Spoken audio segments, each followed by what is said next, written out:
வணக்கம் நேயர்களே.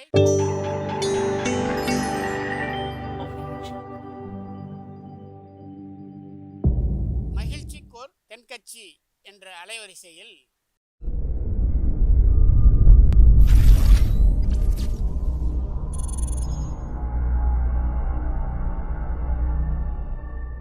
சிரிப்போம், சிந்திப்போம், செயல்படுவோம் என்ற தொடர் நிகழ்ச்சி தினமும் காலை 8 மணிக்கு யூடியூப் அலைவரிசையில் ஒளிபரப்பாகும் என்பதை மகிழ்ச்சியோடு தெரிவித்துக் கொள்கிறோம். அசோக மன்னர் வந்துக்கிட்டு இருக்கார். அவருடைய ஆலோசகர்கள் எல்லாம் பக்கத்தில் வந்துக்கிட்டு இருக்கிறாங்க. அந்த சமயத்தில் எதிரில் ஒரு புத்த பிக்ஷு வர்றார். அசோகர் பார்க்குறார். ஓடி போய் அவர் காலில் விழுந்து வணங்குறார். அசோக மன்னரின் தலை அந்த புத்த துறவியின் பாதத்தில் பட்டுக்கிட்டு இருக்கு. பக்கத்தில் நின்றுக்கிட்டு இருந்த அமைச்சருக்கு இது ரொம்ப சங்கடமாக போச்சு. ரொம்ப வருத்தப்பட்டார். நம்ம அசோக சக்கரவர்த்தி எப்பேற்பட்டவர், அவரோட தலை ஒரு சன்னியாசியின் பாதத்தில் படுறதா அப்படின்னு நினச்சி ரொம்ப கவலைப்பட்டார். அரண்மனைக்கு திரும்பினதும் அமைச்சர் மெதுவாக ஆரம்பித்தார். அரசே, எனக்கு ரொம்ப வருத்தமாக இருக்குது அப்படின்னார். எதுக்குன்னார் மன்னர்.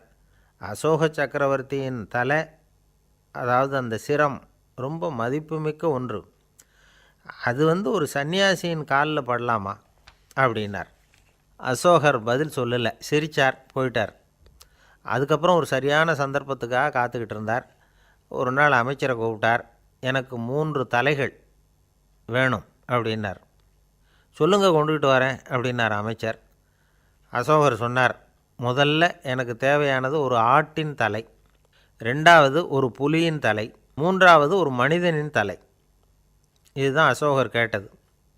எங்கே இருந்தாலும் கொண்டு வாங்கன்னார். அமைச்சர் புறப்பட்டார். ஆட்டுத்தலை, புலித்தலை கிடச்சிட்டுது. அப்புறமா ஒரு சுடுகாட்டுக்கு போய் ஒரு மனித தலையும் சேகரம் பண்ணிட்டு ராஜா கிட்ட வந்துட்டார்.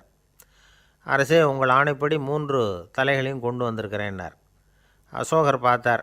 ரொம்ப நல்லது, இப்போ இது 3ஐயும் எடுத்துக்கிட்டு போய் சந்தையில் விற்றுட்டு வாங்க அப்படின்னார். அமைச்சர் அதுகளை எடுத்துக்கிட்டு சந்தைக்கு போனார். முதல்ல ஆட்டுத்தலை நல்ல விலைக்கு விற்று போச்சு. நல்ல விலை கொடுத்து வாங்கிட்டு போட்டாங்க. அடுத்தபடியாக புலி தலையை ஒருத்தர் வாங்கிட்டார். அதை பாடம் பண்ணி வீட்டில் மாட்டி வைக்கலாமே அப்படின்னு நினச்சி அதையும் வாங்கிட்டு போட்டார். மனித தலையை மட்டும் வாங்கிறதுக்கு யாரும் முன் வரலை. எல்லோரும் அதை பார்த்துட்டு விலகி போக ஆரம்பித்தாங்க. அமைச்சர் திரும்பி வந்தார்.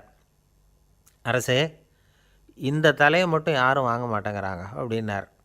சரி, பரவாயில்ல, இதை இலவசமாகவே இனாமாகவே யாருக்கிட்டையாவது கொடுத்துட்டு வந்துடுங்க அப்படின்னார்.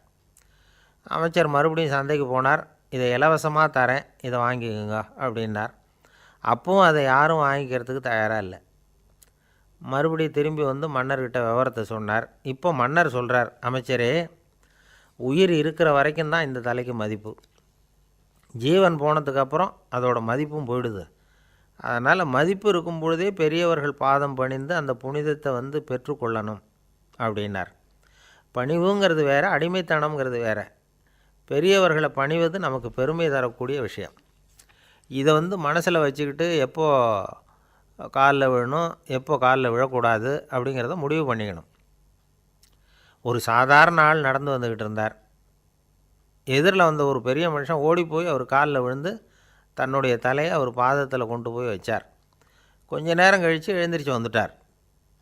வந்த பிறகு இவரை கேட்டேன், ஏன் திடீர்னு ஓடி போய் அந்த ஆள் காலில் விழுந்தீங்க அப்படின்னு. அவர் போட்டிருக்கிறது என்னோட காணாமல் போன செருப்பான்னு கண்டுபிடிக்கிறதுக்காக அப்படி விழுந்தேன் அப்படின்னார். ஐயா தென்கட்சி கோ சுவாமிநாதன் அவர்களின் மகிழ்ச்சிக்கோர் தென்கட்சி தொடர் நிகழ்ச்சியினை கேட்டு பயன்பெறுங்கள்.